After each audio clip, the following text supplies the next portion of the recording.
Hi friends, എല്ലാവർക്കും എൻ്റെ പുതിയൊരു വീഡിയോയിലേക്ക് വീണ്ടും സ്വാഗതം. അപ്പോൾ നമ്മുടെ ഓണമൊക്കെ കഴിഞ്ഞു അല്ലേ? അപ്പോൾ നമ്മുടെ തൃശ്ശൂർക്കാരുടെ പുലിക്കളി ഇല്ലാണ്ട് എന്തോ ഓണ സമാപനം അല്ലേ? അപ്പോൾ ഞാൻ ഇന്നൊരു പുലിക്കളിയുടെ വീഡിയോ ആണ് ഇട്ടേക്കുന്നത് കേട്ടോ. അപ്പോൾ ഓണത്തിൻ്റെ സമാപനമായിട്ട് നമ്മുടെ തൃശ്ശൂർക്കാർ ഇറക്കിയ പുലികളാണ് നിങ്ങൾ കാണുന്നത് കേട്ടോ. നമ്മുടെ തൃശ്ശൂർ തന്നെ പല ഭാഗത്തു നിന്നും പുലികളൊക്കെ പകലിറങ്ങിയിട്ടുണ്ടായിരുന്നു. അപ്പോൾ വൈകുന്നേരം ഒരു 5 മണി നേരത്തോടു കൂടിയാണ് നമ്മുടെ തൃശ്ശൂർ റൗണ്ടിൽ പുലികൾ കൂടുതൽ എല്ലാ ഭാഗത്തു നിന്നും വരുന്നത്. അപ്പോൾ കുറേ ടൈപ്പുള്ള പുലികളുണ്ട്. എല്ലാതും നല്ല ഭംഗിയുണ്ട്. എല്ലാതും ഇതേപോലെ ഓരോ ട്യൂൺ വെച്ചിട്ട് ഇതേപോലെ നടക്കുകയാണ് ചെയ്യണത് കേട്ടോ. അപ്പോൾ അതിൻ്റെ ഇടയിൽ കുറേ ടേബിളുകളുണ്ട്. പിന്നെ പുലിക്കളി കാണാൻ നിറയെ ആൾക്കാരുണ്ട് കേട്ടോ.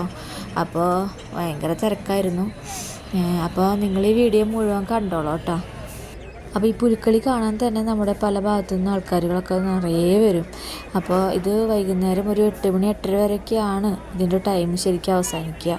അപ്പോൾ ഞങ്ങൾ കുറച്ച് നേരം കണ്ടിട്ട് ഞങ്ങളിങ്ങോട്ട് തിരിച്ചിങ്ങോട്ട് പോന്നു. അപ്പോൾ അധികം വീഡിയോസൊന്നും എടുക്കാനൊന്നും പറ്റിയിട്ടൊന്നുമില്ല കേട്ടോ. അപ്പോൾ നിങ്ങളെല്ലാവരും ഈ വീഡിയോ മുഴുവൻ കണ്ട് എന്നെ സപ്പോർട്ട് ചെയ്തോളൂ. ലൈക്ക് ചെയ്യുക, കമൻറ്റ് ചെയ്യുക, സബ്സ്ക്രൈബ് ചെയ്യാത്തവർ സബ്സ്ക്രൈബ് ചെയ്യുക. അപ്പോൾ ഞാൻ അടുത്ത നല്ലൊരു വീഡിയോ ആയിട്ട് ഇനിയും വരാം. നിങ്ങൾ മുഴുവൻ കണ്ട് കമൻറ്റ് ചെയ്തോളൂ കേട്ടോ. ബൈ.